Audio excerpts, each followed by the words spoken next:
तो ये कहानी है चिड़िया के जामुन वाले पेड़ की। रानो चिड़िया अपने बेटे के साथ मधुपुर के एक जंगल में रहती थी। अरे अरे मेरे बेटे, ये खाना खा लो, मैंने तुम्हारे लिए बनाया है। मैं खेत में जा रही हूँ। अरे माँ, मैं भी तुम्हारे साथ चलूँगा। मुझे भी खेत में जाने का बहुत शौक है। ठीक है मेरे प्यारे बच्चे, तुम ये खाना खा लो, फिर हम दोनों माँ बेटा जाते हैं।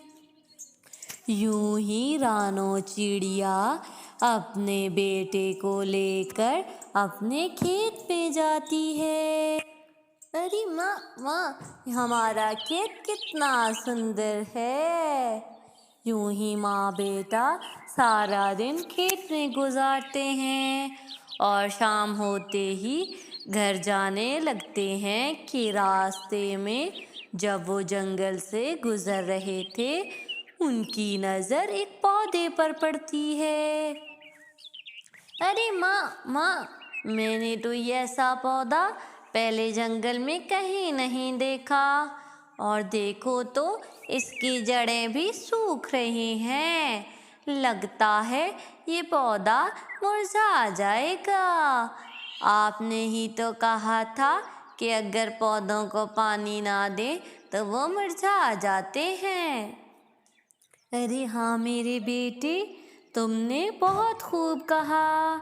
ऐसे पौधों की मदद करनी चाहिए।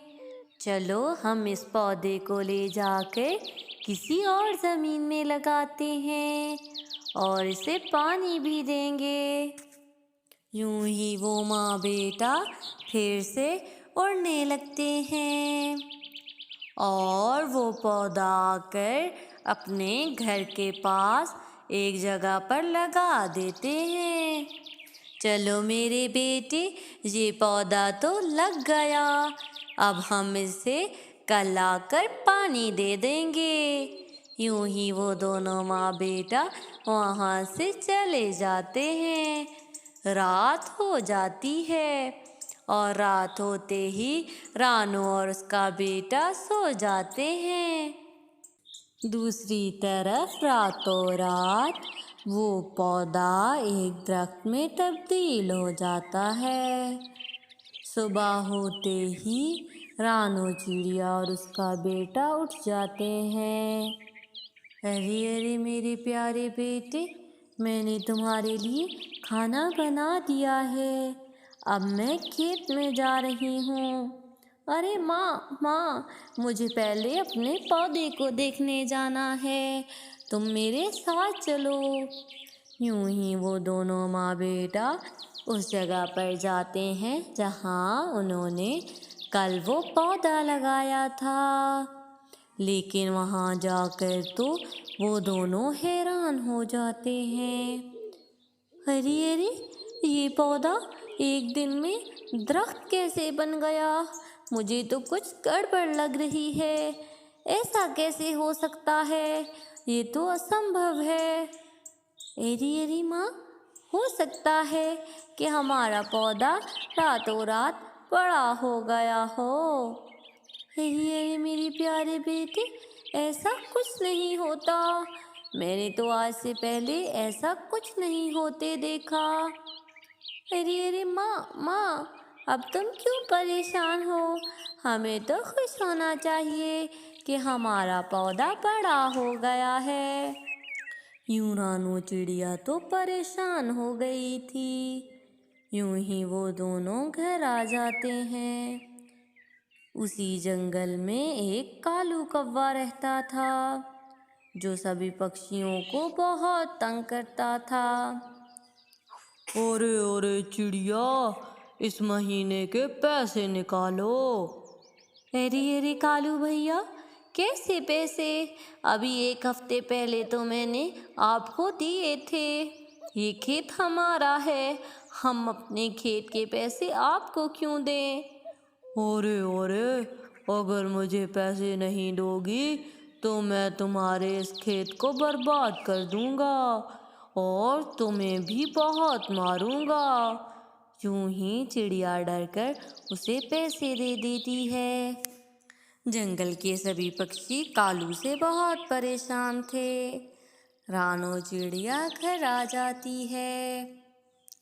अरे अरे माँ, तुम क्यों परेशान हो और तुम क्यों रो रही हो? अरे मेरे प्यारे बेटे, क्या बताऊं, ये कालू हर महीने आकर पैसे ले जाता है। मैं तो ना तुम्हारे लिए कुछ खरीद पाती हूँ ना अपने लिए। यूं ही वो दोनों परेशान हो जाते हैं और अगली सुबह हो जाती है। यूं ही वो दोनों उस जगह जाते हैं जहाँ उन्होंने पौधा लगाया था। वो जब वहाँ जाते हैं तो देखते हैं कि वहाँ तो एक जामुन का पेड़ है। अरे मेरे प्यारे बेटे, क्या ये वही पौधा है जो हमने लगाया था? अरे माँ, ये वही पौधा है। हमें जल्दी से ये जामुन खाने चाहिए। वैसे भी इस जंगल में कोई जामुन का पेड़ नहीं था और मुझे तो जामुन बहुत पसंद है। यूं ही माँ बेटा जामुन तोड़कर खाने लगते हैं। चिड़िया समझ चुकी थी कि ये पेड़ तो कोई जादुई पेड़ है। यूं ही इस बात की खबर कालू तक पहुंचती है और कालू रातों रात उस पेड़ के पास आता है। अरे तो ये है वो जामुन का पेड़। आज रातों रात ही सारे जामुन तोड़ लूँगा और जाकर मंडी में बेच आऊँगा। चिड़िया अकेले मौज नहीं मार सकती। यूं ही जैसे ही कालू उस जामुन के पेड़ के पास जाता है, वो जादुई पेड़ बोल पड़ता है।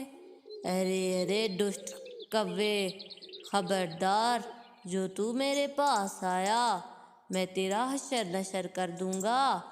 तू जंगल के सभी पक्षियों को बहुत तंग करता है। मैं एक जादुई पेड़ हूँ, मेरा फल खाने की सोचना भी मत।